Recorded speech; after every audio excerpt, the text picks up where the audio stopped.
Samantala, kumuha naman tayo ng update ngayon sa Region 1. Ilang bahagi pa rin kasi ng lugar ay lubog sa matinding baha.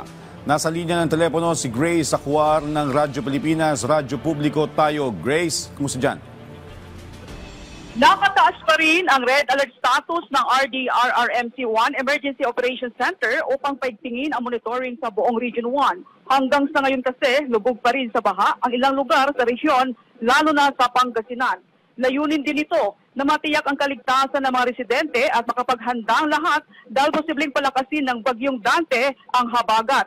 Patuloy din ang mga ginagawang pre-positioning activities ng RDRRMC1 para sa pamahagi ng relief goods at pagdideploy ng mga rescue asset kung kakailanganin ng mga lokal na pamahalaan. Sa ngayon, patuloy ang pamahagi ng relief goods sa mga apektadong residente sa Pangasinan. Wala ring patid ang pakikipagtulungan ng RDRRMC1 Emergency Operations Center sa mga kinaukulang ahensya ng pamahalaan para makapagbigay ng tamang impormasyon at mga abiso. Mula rito sa Pangasinan, para sa Integrated State Media, Grace Acuar ng Radyo Pilipinas, Radyo Publiko Tayug. Maraming salamat, Grace Acuar ng Radyo Pilipinas, Radyo Pilipinas o Radyo Publiko tayo.